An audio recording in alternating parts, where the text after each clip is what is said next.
good job being here tonight, whether you're watching live or on replay, of investing in intimacy. And we're really excited also to have here tonight Leslie Grace. Leslie, thank you so much for joining us. Yeah, so glad to be here. Great to see you. You look fantastic. Excited. We're representing both coasts here. Gabby and I are on the East Coast right now. Leslie's over on the West Coast in the San Francisco area. Yep, and Leslie is going to be bringing us some great tips. We're going to talk more about her bio and her tips, and Raj and I have a tip, all under the category of how to keep the sex dirty as it starts. So in the brewing and getting those engines running. But first, before we get into any of the specifics in that way, we like to just keep it personal. And I'd love to know, Leslie, how you got involved in Tantra, what your background is, not your formal background. We're going to do that in your bios, but just anything about like what attracted you to this in the first place? Totally. Yeah. Well, so I was raised Catholic in the Midwest, and I had that kind of upbringing that was very much, middle of the road, middle class, normal, keep everything contained. And for me growing up, sexuality was always seen as this thing that was demonic and evil and, got to wait till you're married and all that. And I knew somewhere inside myself that there was something wrong about all that, but I couldn't quite put my finger on it. But knew I was a sexual being from an early age, and also knew that I was a spiritual being and someone with a lot of heart, and couldn't quite reconcile those pieces. So when I found Tantra in my 20s, it was like this revelation, like, oh, I can be sexual and powerful and also be very much in my heart and very much connected to my spirit and be a good human in the world. So as a path that brings those things together, it was something that really just lit me up. I love it. It's almost like there were things that were presented as opposites, right? Your spirituality and your sexuality, and then brought together in this like really wonderful chocolate and peanut butter kind of way that you can be sacred and sexy. Right. Well, it's just in our culture, it's like when sex is forbidden and pushed away, then we end up doing like not so great things with it sometimes. So yeah. So bringing it like back into connection was just such a huge just turning point in my life. So grateful to find it. When did that start emerging for you? Yeah, probably my early 20s. I was doing a lot of, reading different kind of spiritual books, and I'd kind of heard about the concept of sacred sexuality, but I didn't really know in practice what it meant, because everybody I was connecting with was like, I met them at the bar and, and that was it, right? But actually, when I was 25, I ended up down in Costa Rica and ended up on a raw medicinal plants of the jungle retreat, and ended up having some very powerful transformative experiences that really unlocked my sexual energy in a powerful way and showed me like, wow, there's just beautiful potentials for all this stuff. So then it was on. Amazing. And how might you describe your sort of unique angle on this area? Unique angle. I guess for me it's with most religious paths, it's like our human life, our bodies, our desires, our urges are all kind of like down here on the earth plane, and then spirituality is seen as something that's out there somewhere that we have to try to reach to or perfect ourselves to get to. But the thing that I love about Tantra is this path is about really understanding that all of life is sacred, that these bodies are sacred, these urges are sacred, and actually like celebrating who we are and what we have and what we want, like yes, and really owning it. So for me, it's about people just getting back in touch with their organic self, this natural being that just wants to burst forth and bring themselves to life and bring everybody else to life in the process.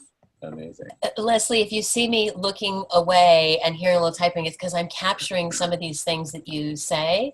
I love to take, some of the things that we can get into a meme and then send it out.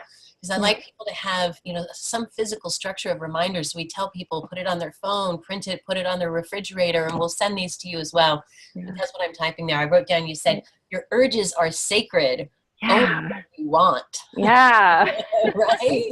Yeah, because like our urges, this life force. I mean, our sexuality, this is our life force energy, and it's like life bursting out through us, the way life bursts through flowers or trees or the sunshine. It's like this vibrant energy, and to actually align ourselves with that rather than think of it as something wrong or something we have to push into the shadows, but like wow, like own it and bring it forward.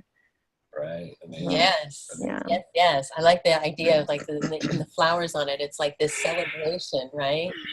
Yes. Awesome. Yeah. Fortunately, I did grow up with an auntie who taught Tantra for many years. And I remember her telling me, now, when you have an orgasm, you got to give it up to the world, right? So it's not just that you're having an orgasm in your body, but you're like consciously sending it out to heal the Totally. world. So I did have a few early introductions to Beautiful. bringing those two ideas together. Yeah, lovely. Awesome. Do I have time for one more question? Of course you do. Sure. And what do you think that opened up for you? You know, I remember Gabby's dad was involved with the Osho meditation resort in Pune in India, and we went recently, I don't know, 5 years ago with him. And I was in a course and they talked about needing to transform your relationship to anger and sex. And there were some other things and it opens up things for you. And I was just curious what this has opened up for you, just to share possible for others.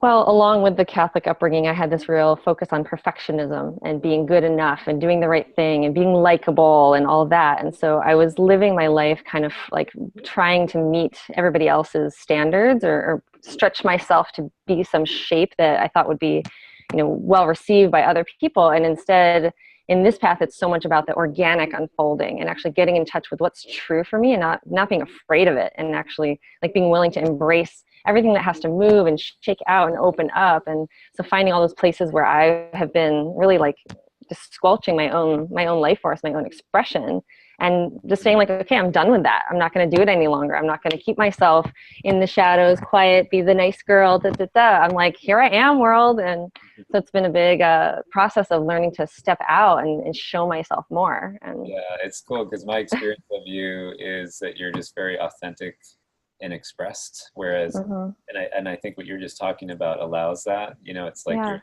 force right there. Whereas often and it hasn't always been this way. You know, some people think of me, oh, Leslie, you've always been so just expressive and just dancing and free with your heart. And it's like, no, it's been a process. I used to be pretty shy. And so this all has been like part of that opening. It's really authentic, I think, is the point that I wanted to make. Yeah. And it doesn't feel fabricated. Yeah. Why bother, right? Yeah. Yeah. Rajmi, go ahead and be my slide master there. Our slide master. Lost me that. Yeah. Show the slides. Bring in some play. So as Raj pulls up the slides, we want to give you just a little bit of Leslie's bio. You can go ahead and go to the next one. I love your photos. Look at that light. It's so beautiful. Yeah. Yeah, we were in our green room. We were remarking how of a natural, authentic beauty you are with your dress, hair, and everything. It's just awesome. Yeah. So let's share a little bit about Leslie Grace. Yes. Tantric sex and intimacy coach, modern day sexual healer, and muse. And I love that you put those two together because there's so much shame. I mean, for men, for women, like just sex is handled it's so natural and yet so weird in our culture, right? People are so confused about it. It's more often than not something dysfunctional than something really functional. And, you know, because it's so personal, it's not talked about as often. So, but I love this healer and muse. It's such a wonderful combination. You know, you're inspiring someone to discover new things, but you can't be inspired until you're not freaked out. So those wounds kind of have to be healed before the muse can come. But if you're just in the context of healing, I'm not particularly inspired by that model because it makes me feel like there's something wrong. Right.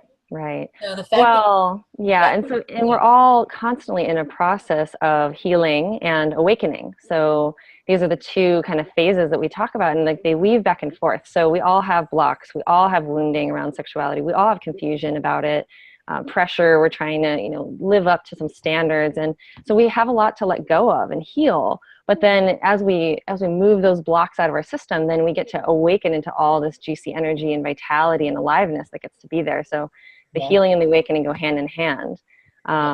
I love, you know, I call myself a coach, but, you know, it's so much more than just talk therapy. It's really not about just staying in the head and talking. It's really about getting into the body and getting into the energy and sort of being willing to stretch open into those places that want to be expressed. Mm-hmm.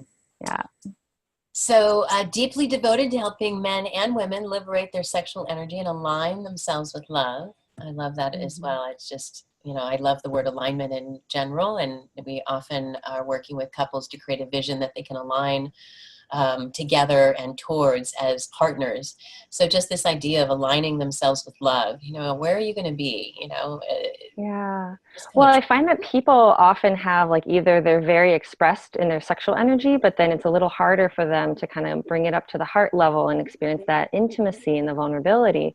Or, wow, they have all that lovey-dovey connection on the heart level, but they're kind of afraid to get down and get into the lower regions and like really feel those powerful energies. So for me, it's about those two coming together.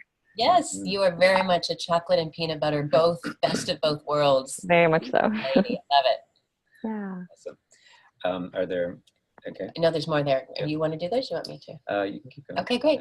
So founder of the Ritual Tantra together with Ritual Tantra together with beloved Matt Sturm. And she has studied Tantra, sacred sexuality, yoga, medicine work, and psychotherapy around the globe. So welcome, Leslie. We're so glad to have you. Yeah. It's great to know you more about your background, but really it's just the sense of being around you. And as Raj and I were saying in the green room, seeing you perform that little skit at New Year's a few years ago, so intelligent and sexy. And, I didn't need your bio. I wanted to hear just anything you had to say. It was your the natural embodiment of the best of both worlds here, of the awakening portion and the healing portion, and bringing those together in such a sexy way. It was just delightful. Yeah, it's a joy to get to walk this like razor's path, this edge of, it's like bringing together some. It's taboo, right? It's like getting to actually be super sexual and be like a good, amazing human being in the process. Great. I'm constantly like, oh my God, is it okay to be this much me?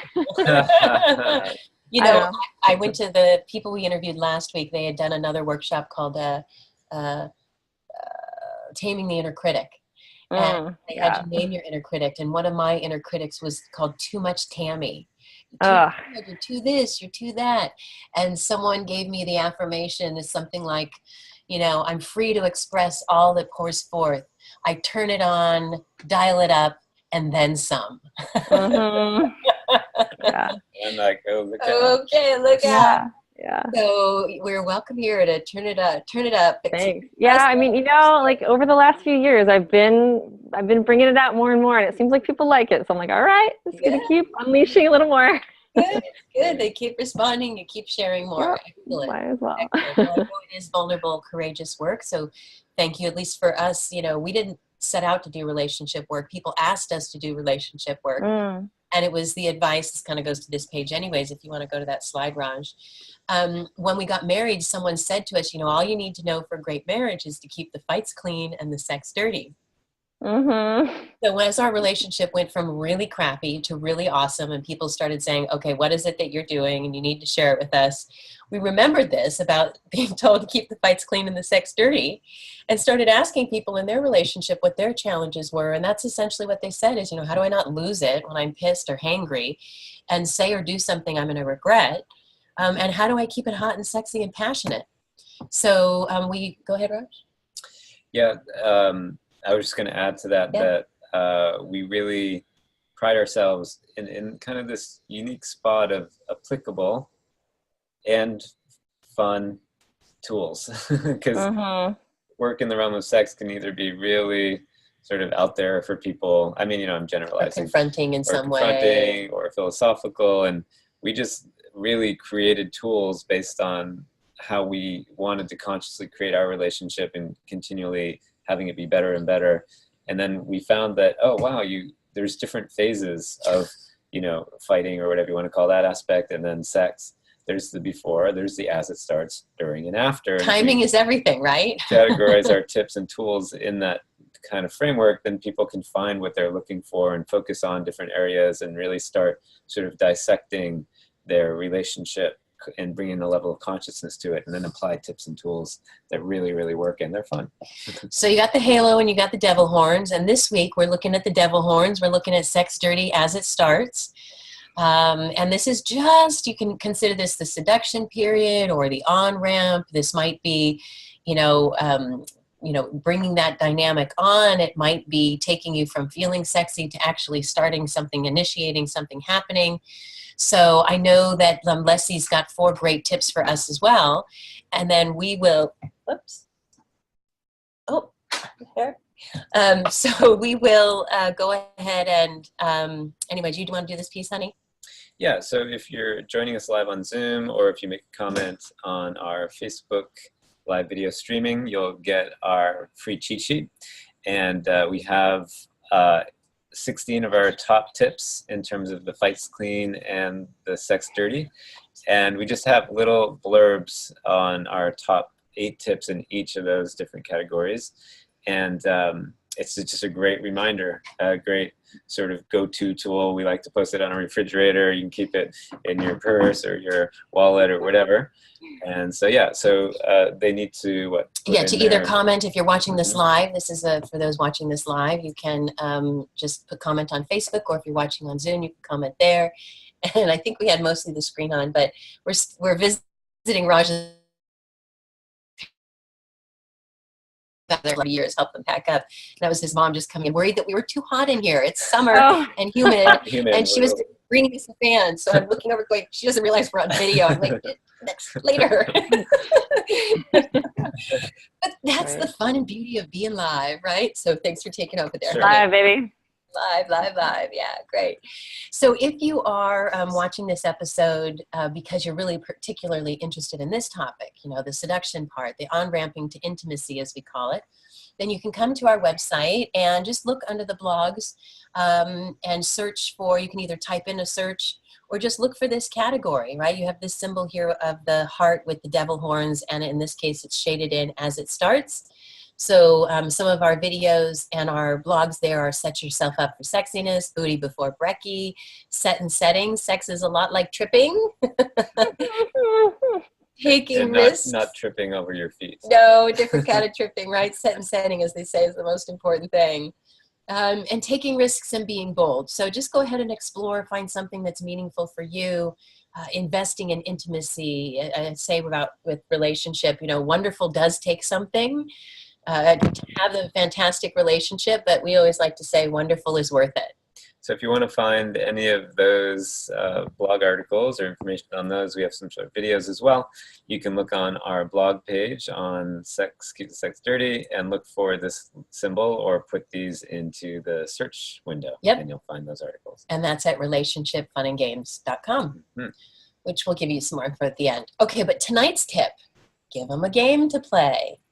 Give me a game to play, as you may have known. So one thing that we just want to let you know is that the name Relationship Fun and Games, people might be like, but it's not all fun and games, And we're not making light of the fact that relationship takes something. But we learned in many of the courses that we've done in terms of personal development and consciousness that if you bring play to anything and experience, it opens things up. And so if you're stuck, see if you can bring some play to it. And so we ground ourselves in, hey, how can we bring more play to this? And we integrate both what we've learned and what other experts out there have learned and package them in these fun ways. Yeah, and being light, humor is disarming. You actually can't be angry and laugh at the same time. It's impossible. You might go back to being angry as soon as you're done laughing. But and we're not trying to be too silly or frivolous, and certainly not insensitive if someone's trying to share something vulnerable. And sarcasm is not play. If you have to say I was just joking, it wasn't very funny. But this whole tip is really just about that essence. We're going to give you a few specific ideas on some games that you can play, but it's just bringing this dynamic to your partner. If you're facing the challenges, maybe you've been together a little while, and maybe the sex has become a little bit stale, predictable, boring, or maybe you just haven't broken out of those ruts. And you haven't even been together that long, but you'd like to be exploring a bit more. Having a healthy, happy, and hot sex life is way too good to give up on. Way too good to give up on, and way too important Yeah. to give up on. We had someone we interviewed named Zipporah Kingsbury, and she gave this one quote that just has floored me. She said, no matter where you are in your sex life, I promise you, you're just scratching the surface. And I was like, really? For me, it was like having my first orgasm all over again, this whole new frontier. So this whole tip is really about just exploring that frontier and bringing that sense of playfulness, sometimes silliness, but just really playfulness of like, I don't know, hey, let's try this. Hey, you want to come out and play a game? Because it is a challenge to, especially over time, to maybe you even have kids and it's really busy. You know, that's why I call it the Herculean hurdle of time and energy. Raj and Even when I, you don't. yeah, we've been together 12 years and we still have to really give it our intention.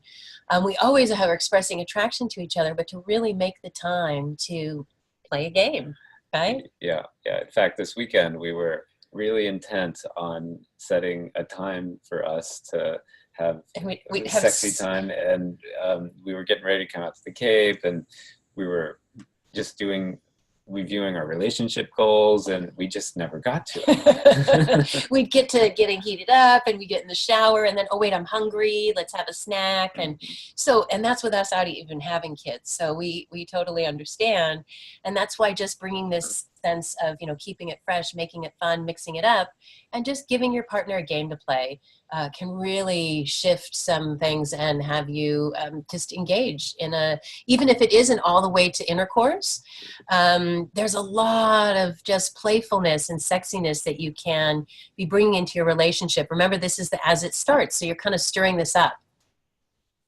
All right, so let's give them a game to play. So we have a couple suggestions for you. Now, of course, we want you to look and come up with your own ideas. One of my former mentors used to say all the time, how can you use and adapt this? How can you use and adapt this? So listen for what's inspiring, toss out, ignore what isn't. And remember, we've got 4 juicy tips coming up in just a moment from Leslie as well.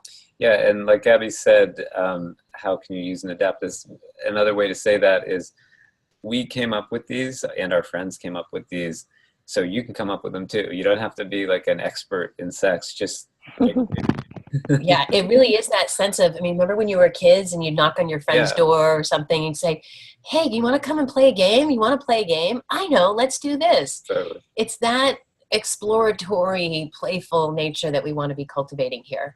And I did want to say, because a few of these suggestions have come from our friends Brian Franklin and Jennifer Russell, who are largely responsible for us doing relationship work, and that when they got married, they led a seminar on relationships and asked us to do a piece, and people loved it. And for years after that, asked us to do relationship work. And so now this is where we are.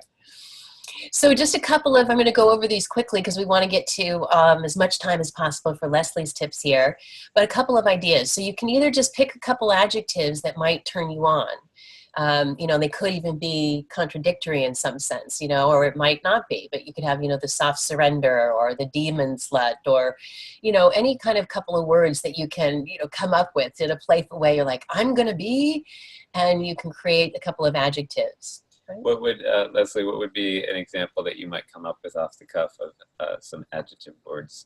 Divine wonder.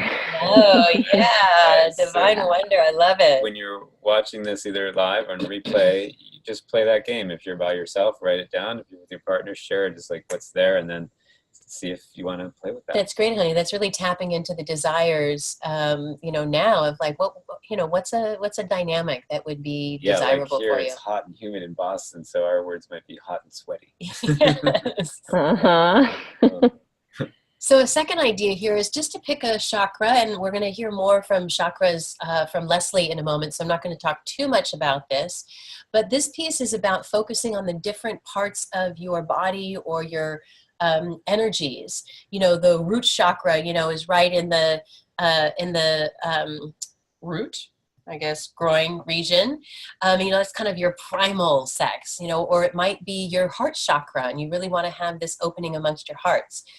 For me, I really love sound and the voice. You know, it could be a throat chakra session, or your crown chakra, maybe the top of your head. You're intending to have a, you know, ascending visionary energy happening. So that's another possibility. Yeah, and one of the things there, even if you don't resonate with the word chakra or whatever, just bringing attention to different parts of your human system that isn't your brain, because you're totally heady about what's happening. There's just so much more of you. Yes. Chakra is one way to look at the different parts of you. Yes. Another idea here is just picking an archetype to role play with, and you can each pick one. You can pick one for yourself and be like, I'll bring this archetype. And, you know, you could even play a game where you're like, guess my archetype, right? And you show up and you're just being in that role. And then after 5 minutes, you're like, okay, who did you think I was, right? It depends on what archetype you are. If you get spanked if you're wrong. And so, you know, it could be the queen, it could be a superhero, you know, but picking some type of a character, the villain. Our friends Brian Franklin and Jennifer Russell actually taught us a really fun archetype game, which you look at first. The first quadrant is what comes naturally to you, and you like it.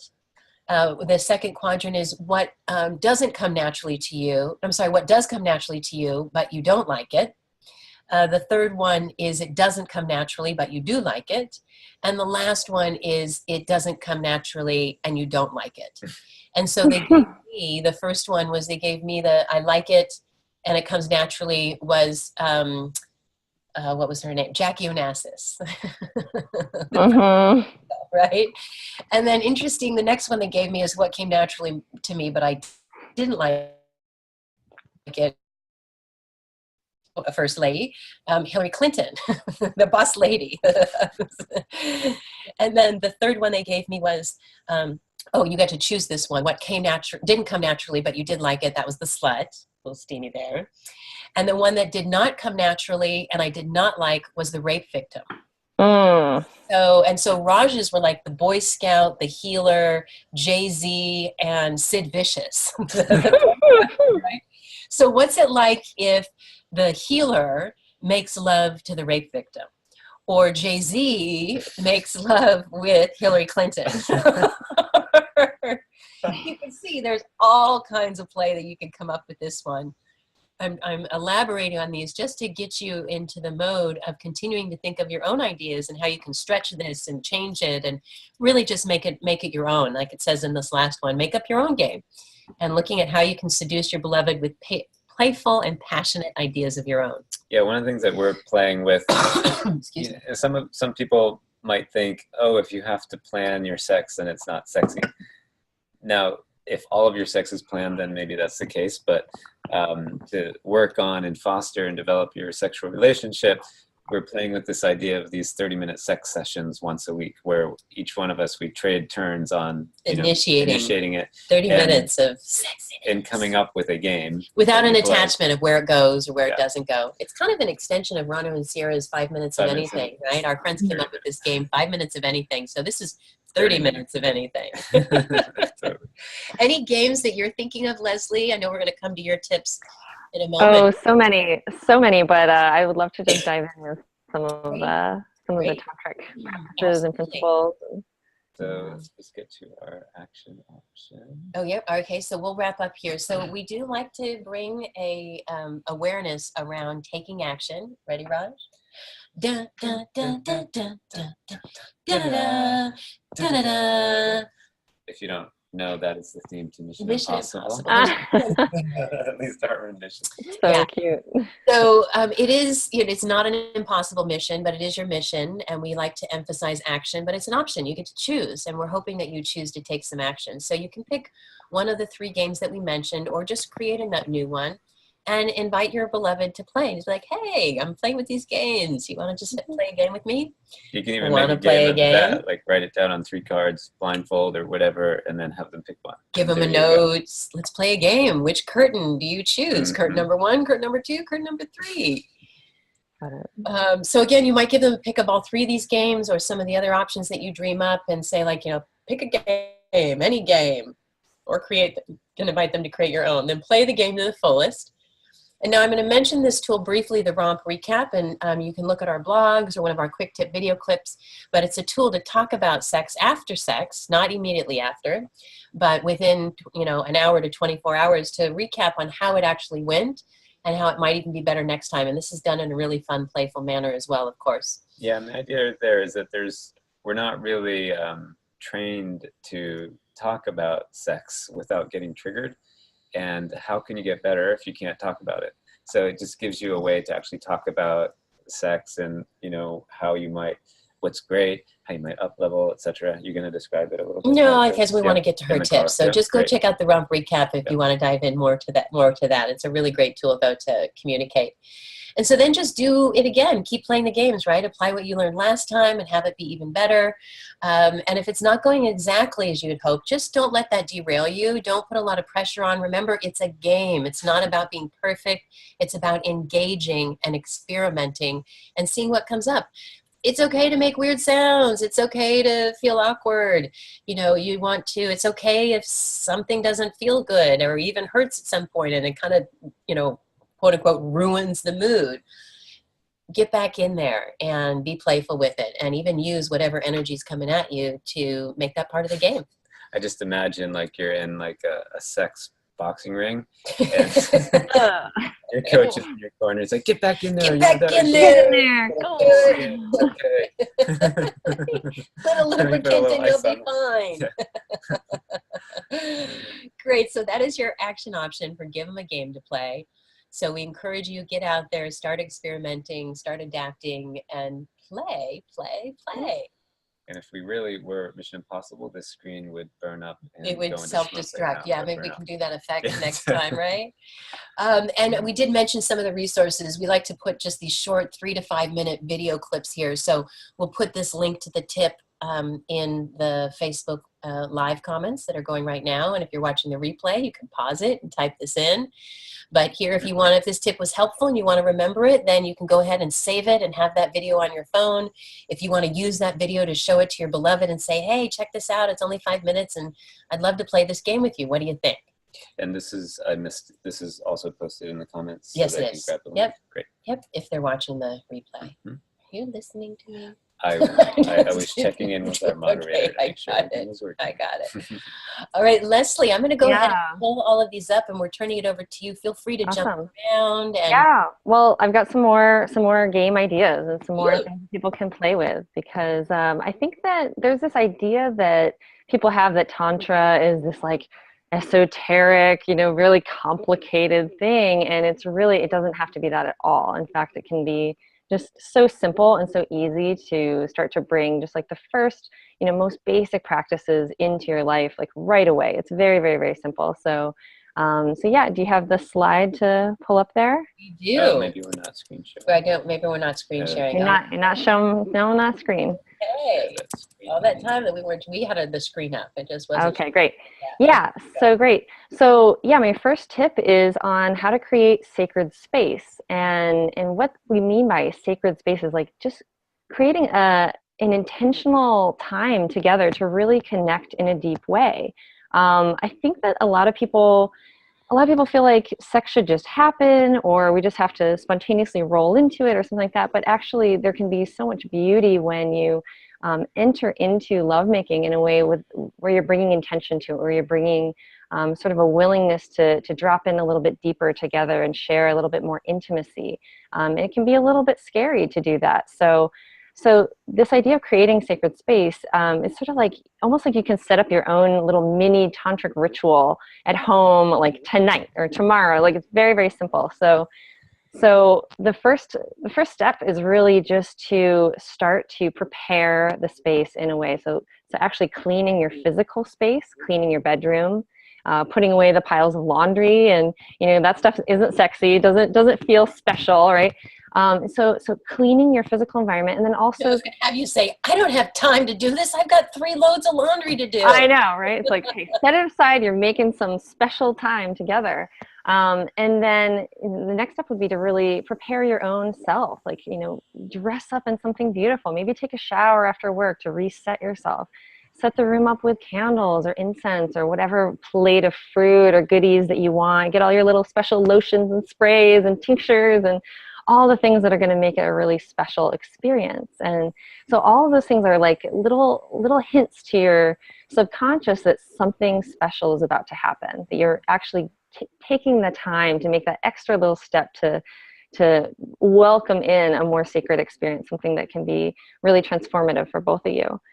So after you have all that stuff in place and you've kind of like welcomed yourself and sit yourself down with your beloved, I'm going to encourage you to to really sit across from each other and drop into some eye contact, a little bit of eye gazing that's just being present with each other, just taking the time, maybe taking a few deep breaths together and just dropping in, right?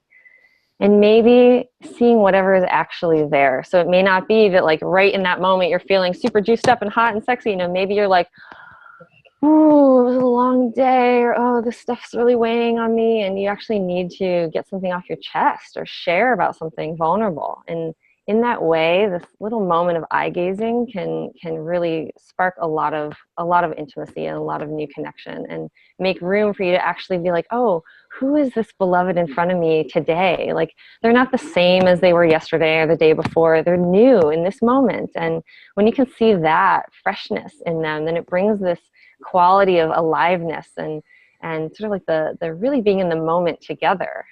So in that kind of eye gazing, we really welcome you to see your beloved with the eyes of wonder, like really looking into like, wow, there is so much to this amazing creature. And I know I see them every day or every so often or whatever, but it's actually like taking the time to like look a little deeper into the essence behind it and to let that beauty shine forth. That's I amazing. love that. See your beloved with eyes of I was thinking about like, if say you love a certain kind of chocolate and that you eat that chocolate all the time, and then you stop like being as enthralled with that piece of chocolate in your partner, Yeah. right? Like seeing them newly, and what does Are you that comparing me to chocolate? I like that. really good chocolate? What Yeah. does is there anything that you can say about like the chemistry of what happens when we do that, when we see someone newly? Yeah, well, it's really, and again, like just the overarching theme of Tantra being really like a recognizing of like this, the beauty and the sacredness of our everyday lives. Like you said, it becomes mundane when you do something over and over. Like if you just take that delicious chocolate and just cram it in your mouth while you're texting or something, it's not going to be a special experience. But what makes it special is the level of consciousness that you are bringing to the experience. So if I really take that piece of chocolate, I set my phone down, I set the distractions down, I really am like, oh, I take a moment to breathe and really take it in and really taste it and feel it and like let myself have the experience. It's like, wow, there is so much there. So in Tantra, it's not about like, oh, we have to put on all this other, esoteric, this, that, the other thing to make it special. It's actually just the simplicity of dropping in to see the specialness that is right there in front of you. Amazing. That's great. Yeah. Good. I'm just going to show your slides intermittently. Sure. So bounce around. Right. That's awesome. Right. I'm imagining replacing, when you said see your chocolate, smell your chocolate, replace that with the word of your partner. Yeah, exactly. Right. See your sweet one right there. Feed it to them, or yeah. Exactly. Right. Okay, so my next tip is talking about the 4 tantric flavors of desire and getting on the same page with your partners. You can speak the same sexual language. So this definitely applies to the chakra framework. So you may or may not know about the chakras. It's okay. You don't need to worry about it too much. But I think that people have an idea that tantric sex is all about the lovey-dovey and the sweet and the spiritual, and it's just about that, and that's actually not the case at all. Tantra is a path that really embraces all of life, all the energies, all of what we have inside of ourselves, and so Matt and I in our classes and in my coaching, we really encourage people to find their full range of sexual expression. And so we do that through these tantric flavors of desire. So as I describe them, you may notice like certain ones that you or your partner tend to gravitate toward as kind of your basic set point. And then maybe some ones that feel like, oh, I don't know if we can go there. That feels a little edgy or scary, or I don't know if that's really my thing. But really cultivating the practice of learning to stretch into all these different realms is really going to keep your sex exciting, fresh, and constantly new. So let's dive into them. The first chakra on the root chakra, as you said before, is that at the very base of the body is this primal energy, this animalistic, intense, like chaotic, like, oh, I want you, baby, I'm going to have you right now. And this energy is like when you're having sex on the chakra, your bed is like moving across the room, picture frames are falling off the walls. It's just like no mind, full plunging into the experience. And for a lot of people, this could be a little scary, right? They're like, oh, I don't know if it's okay to let it out like that. I know a lot of the guys I coach are worried about expressing their passion in such an intense way. They don't want to hurt someone or freak them out, or maybe their partner has had trauma, or, so there's a lot of reasons why people cannot feel completely comfortable with this primal energy, but it's actually like, wow, it's the seat of a lot of power and a lot of passion. It's another one of that flavor of the too much Tammy or too much Todd. Oh, Yeah. I don't want to be too much, too intense, Right. animalistic, Right. this, yeah. Right. So again, like, well, we always start with, creating this feeling of safety and connection in the heart, where it's like, hey, baby, I'm really here with you. And then like, hey, once we have that safety, then you're free to dive into all the intensity and the passion and even the places that feel a little edgy, because hey, my partner's really there with me in it. And at any time we can take a pause or, switch gears, or so it's really beautiful to start with the heart connection and to then be able to explore all this stuff. Right. So one game that you could play for the root chakra would be, we call it cat wrestling. So we love this one. So you gotta like put on some intense music for this to set the tone.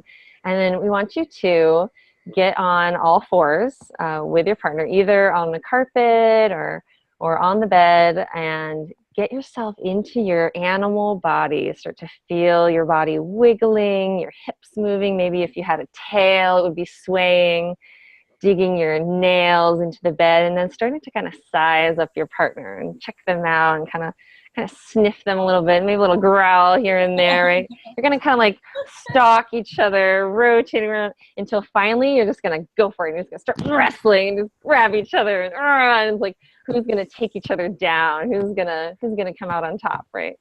So I love this game, especially for people who feel like, oh, I don't know, should we have sex? Maybe we could, huh? And they're like all up in their head trying to figure it out. And this is just like, just get in there, just get the fun flowing. And once you got the blood pumping, the energy flowing, you're like, okay, great, let's go, we're ready. I like that. Get the fun flowing. Get the fun flowing. Yeah. Great. The second flavor on the second chakra is more the erotic and sensual energy. So that one is, the energy on this level is very delicious. It's seductive. It's erotic. It's delicious. It's like, oh my gosh, I want you. Oh, yummy, yummy, yummy. It's like how much delightfulness and play and pleasure can you let yourself dive into? So on this chakra level, it's very much this kind of sense of fluidity and flow. And so the game with this one would be to do some oil massage with your partner, or have sex in the shower, something where there's that fluidity, that wetness, the juiciness, right? So, and I don't mean just like a little bit of oil massage. I mean like really slathered on, like tons of oil, like dripping everywhere, sliding, like really getting into what actually feels good, and not actually worrying like, oh, am I doing it right? Am I looking sexy enough? But it's more like, how do I get my pleasure the way I want it? Mm-hmm. And if I may interject, just a little plug for some oils, because not all oils are the same. And we interviewed a couple of years Tim and Susan Bratton of Personal Life Media, and she turned us on to, she was talking about different zones of the body, and coconut oil is great for this part of the body. Avocado oil, which she calls zone 3, down in the genital regions, and it's much healthier than if you're using, a synthetic lubricant or anything else. So avocado oil, people, now you could go and get it from your kitchen, but there's a particular brand that she recommended. And this is not like cooking avocado oil. This is like a special body avocado oil. And it is on our website on relationshipfunandgames.com in the store. So get the oil out. We need to get on there is we need to get some rubber sheets or something. I know, I was going to ask yeah. in terms of that, right? Yeah, I mean, I have special like sheets that I put down that I don't care if they get oil on them, that go over my regular stuff. So yes, we have some sheets like that. Yeah, and how about lubricants? Do you recommend anything? I mostly use coconut oil, to be honest. Yeah. Yep, coconut and avocado oil, right? My Right. girlfriend who makes women's body products said if you wouldn't eat it, you shouldn't put it on your body because like 20 some percent we absorb into our bodies. So I'm all for the coconut and but some people don't like coconut, and it also is a different viscosity. So you may just try out that avocado oil and see what you think. I'll try it. I'll definitely give it a try. Yeah. Yeah. Great. Wait, back to your slice for her, Raj. Yeah, so going on to the next flavor would be at the third chakra. So it's at the level of the navel. And so the third chakra is all about our willpower and our sense of confidence. And so on this chakra, sex gets to be really like it's like the BDSM, dominant, submission, power, control, like who's in charge. So it can be very fiery at this level. So it can be, it's a little bit more, it can be intense like the root chakra, but it's has a little bit more mental component because there's a control element. There's like a manipulation. There's like oh, you're mine. I'm going to have you just the way I want you. And getting to play with those energies. And again, so there's a lot of people who are like, well, that doesn't sound tantric to me. I don't know. That sounds scary or that sounds whatever. And again, it's all about like, is there the safety and the trust to be able to go there? And when the safety is there, then that level of surrender can be truly ecstatic, like truly opening into new dimensions. So that was the third. Yeah, so that's the third flavor. The first one is the animal and the cat. Yeah. Massage. Lost you there for a second. Yeah. Yeah, and then the navel is the willpower, confidence, control. So there's so many different ways to play with this, but even just like choosing who's going to be in control, and there's endless ways to play. Ropes and just holding wrists down, and bossing each other around, whatever you want to do. There's so much to that flavor. One thing about naming that is that it gives you permission. Yeah. Whereas if not, then you're like, can I do this? I'm not sure. It almost becomes like playing a role. Yeah. Yeah. Yeah. And so, it can be that, in terms of one of the games, like pick a game to play, it can be like, hey, let's play with third chakra today. Let's play with first chakra. Let's do the cat thing. Let's do the oil thing. And, and see how deeply you can go into that experience. The cat and the oil thing. You can just like get in there with the oil and the cat. Oil wrestling. Yeah, totally. And then on the level of the heart, the fourth chakra is that deep intimacy, that like really being present with one another, that dropping into vulnerability and tenderness, and that more angelic, loving presence. So lovemaking on that level can be really profound. It's, I heard a teacher once say that the heart is the holiest of places. Go there and roam.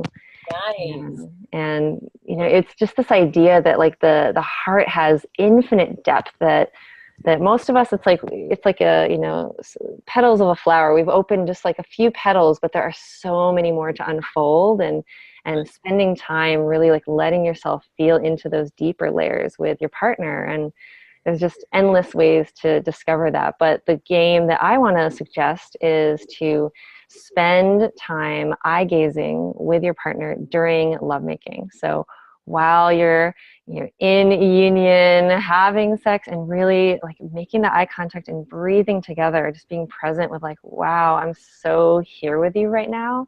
And in that kind of space, anything can come up, emotions, memories. There can be a tremendous amount of tenderness. There can be, fear that arises, and all that's really, really welcome. It's really seen as something beautiful to discover and open up with your partner, and really ultimately something that's going to bring you so much closer. Mm-hmm. In addition to the eye gazing, is there any other tip on how to access heart space and open that up more? Yeah, totally. So in Tantra, we think about the hands and the arms as extensions of the heart chakra. So you can think about the way that you touch as being sort of coming from that angelic place. So any kind of touch that's like feathery and light, that's really like just like little whispers of touch, right? So these angelic feathery touches are so much inspiring of that heart field.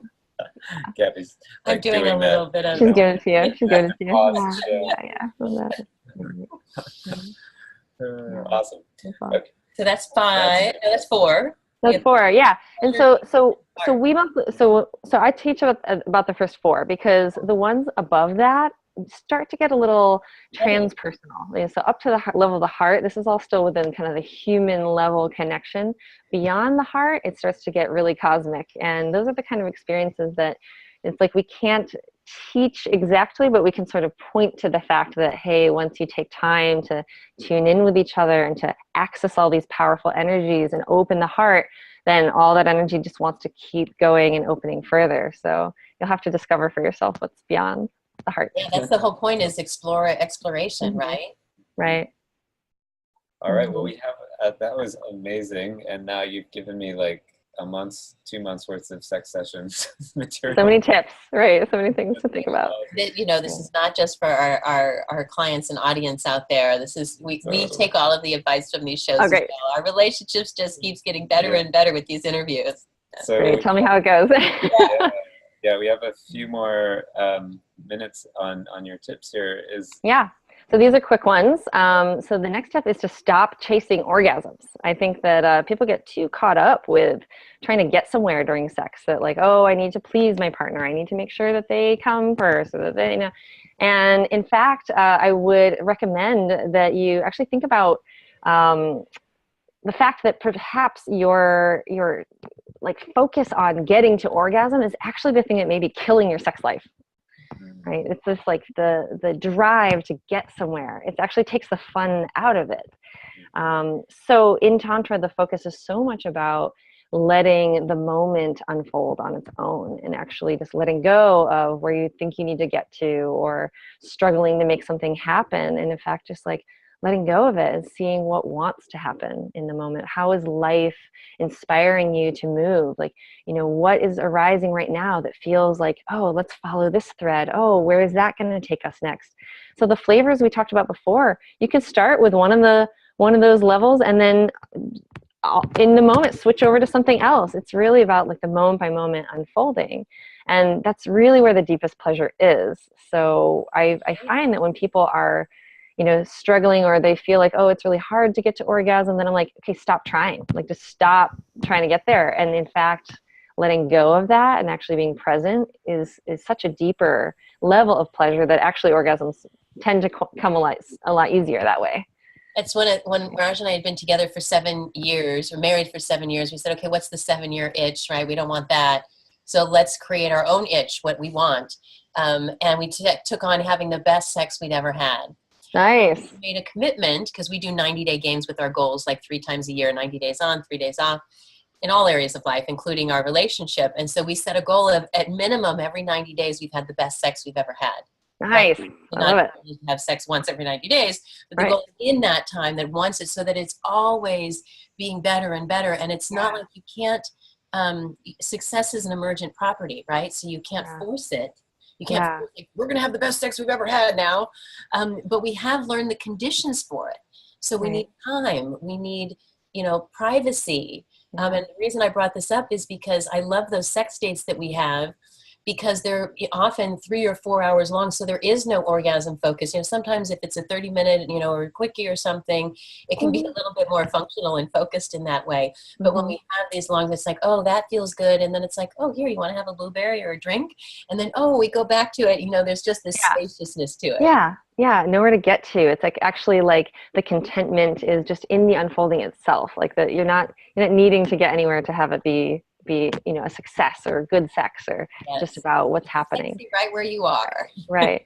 So the challenge that I would give for this tip to couples out there is to spend 20 minutes of lovemaking where nobody has an orgasm during those 20 minutes. Nice. And it could actually be hard to hold yourself back if you're like, oh, I've just had so much pleasure. How could I? But part of the fun to see what happens when you just get present. I love that. I love that. We're taking more notes today than I have taken. Oh, wonderful. In a very long time. So excuse my looking away, but it's please. a good thing. Yeah. Great. And then the last tip is really to introduce this concept of the tantric consort relationship. So what this means is, so in tantra, there's the idea that your partner is your consort, is sort of like your vehicle to go through life with, to learn, to grow, to expand, and to keep pushing your own boundaries. So in the consort relationship, it means that you are accepting that person as being like perfectly right, and you're accepting that everything that comes up in the realm of the relationship is what's meant to come up. It's that there's no real problems. It's just like something that's being revealed in order to be, to be moved aside, to be healed, to be cleared, so that there can be a deeper unfolding, a deeper presence possible. So it's super easy to get into like, oh, but he did this thing or she did that thing or right? And instead, if it's like, okay, this thing's coming up right now, it's like actually like staying in the fire of it and really embracing the messiness of relating. When you can do that and assume that like, okay, even if something hard is happening, we're having a fight, whatever, if you can assume that is what is meant to be happening, that there is some wisdom in it, some beauty in it, something that is ready to show you, then it's so much easier to move through that stuff, right? It can be hard for couples to want to make love, to be intimate, if there's a lot of unresolved resentments or, all that stuff that like from last week that we never really talked about or cleared. It's like, how are you supposed to really feel motivated to connect with each other and get close if all that stuff's still kind of gunking up the works? So in this way of relating, it's kind of like, it's a little bit of like a radical honesty path of being willing to be like, hey, baby, like, I want to feel closer to you. And I'm willing for us to like really get in there and like talk about all the stuff and like bring it all into the light. And once that stuff can be cleared and faced and sort of like welcomed as the teacher, like your relationship is your teacher. It is your guru, right? That beloved has so much to offer you in terms of your own personal evolution. So letting all that stuff bubble up and just like accepting it and trusting it and knowing that, okay, it's going to bubble up and then it's going to make space for more joy, more aliveness to flourish in your connection. Bubble up and make space. I love that, because you can even visualize these bubbles like coming up and making space and creating this lightness. And it reminds me of something else my auntie taught me, was intimacy is into me you see. Mm-hmm. Whatever's coming up, if you're biting your tongue or you're hiding it, eventually there's more and more distance. Yeah. And then Rob, what's Rob's last name? Kendall. Rob Kendall, who was on the show, he said some quote is something like white lies lead to a mediocre relationship. Yeah. Right? Yeah. All these things are like keeping us apart and this separation. Well, and if there's that stuff that like you just haven't said to your partner, like there's some way that they're not really showing up, they're not meeting you, you're not feeling them in their center, in their fullness, like that's not going to be very sexy to you, right? Yeah. If they are avoiding something in their life, if they are, numbing out, or they're, taking some side route around something, you're going to notice, and that's the stuff that like, okay, we got to get clear on all this. And then when your partner gets back into their alignment, then they suddenly become a lot sexier in your eyes. Yeah, they do, don't they? Yeah, it's interesting actually with, what do they call that? Like argument sex, or what? What do they call that? Like after you fight? Makeup sex. It's because, I was just thinking that because in the fight, you're actually like getting all this stuff out that you don't know how to talk about unless you're arguing. Yeah. And if you could do that in a non-argumentative way, you're doing the you same get the thing. makeup sex without the fight. Yeah, right? because you're developing intimacy, because you're revealing, but you're not. Right.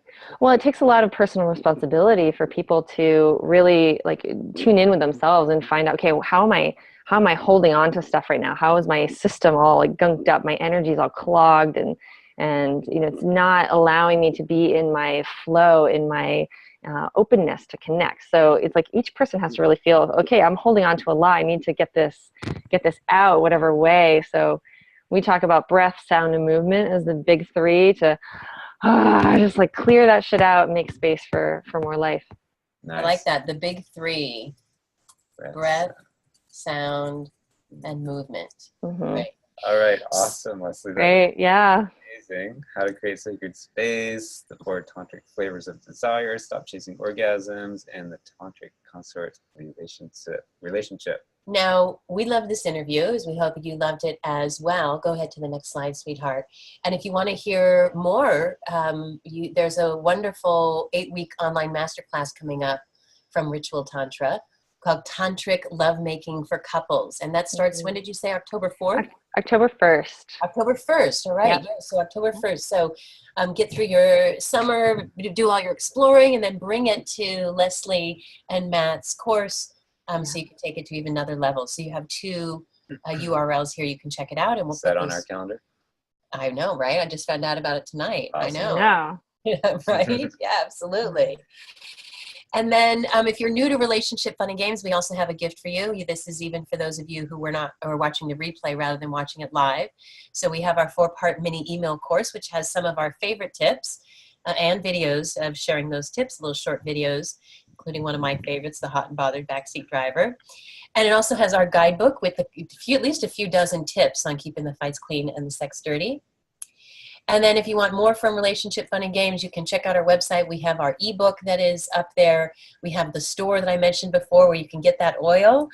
Our friend just actually shared today, he's like, oh, I'm going to have this sexy date with my wife next week, and I went to your store and I bought this, that, and the other thing. It's so awesome. That's so if you don't right. have time to go look for things, this is where you can go, because Gabby loves finding these things. Yes, I do.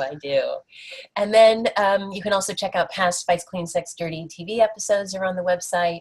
And there's also some personalized coaching. This photograph is actually some photos of at our home, because we have couples. You can do it online, but we encourage couples also to come to our house just for a personalized weekend where you create a shared relationship vision so that the 2 of you have a great weekend and you leave with this shared aligned vision that you can now be partners to move towards together. And then you can find all of that and others. We actually just posted 2 new offerings. One, we're helping people create their wedding vows. We see that a lot of people overwhelmed with that. And Raj and I have a very special relationship with our wedding vows 12 years in. We have 12 wedding vows that we focus on, 1 per month. So that and some other new things, if you want to explore that, you can check out relationshipfunandgames.com offerings. And then next week, we're excited to have Chris and Brenda, Chris Wink, who he probably doesn't look familiar to you here, but he is the founder of Blue Man Group. And He's got a blue shirt on there. He's got a blue shirt on.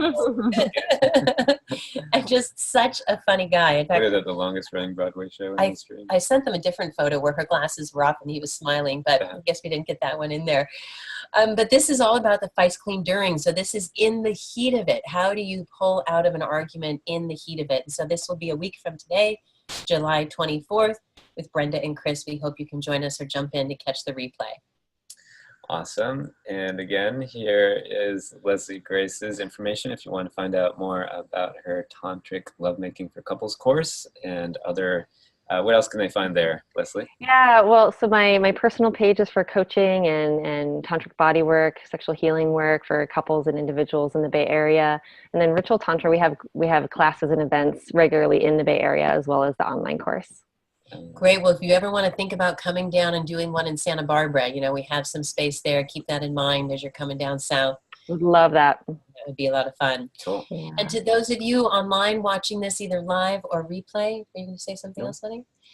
Thank you so much. We need more love in the world. You need it for your body, for your soul, for your relationship, your family, your community, and the whole world. It is tough, tense times we've got here, and so we want to continue to cultivate the open heart, the fulfilled animal, the satiated animal, and all of those realms. Thank you, Leslie, for embodying and sharing so much about the full range of the sacred and the sexy. My pleasure. I love this stuff so much. Yay, yay. All right, thanks everyone. You have a great night. We'll see you next week. Good night, everybody.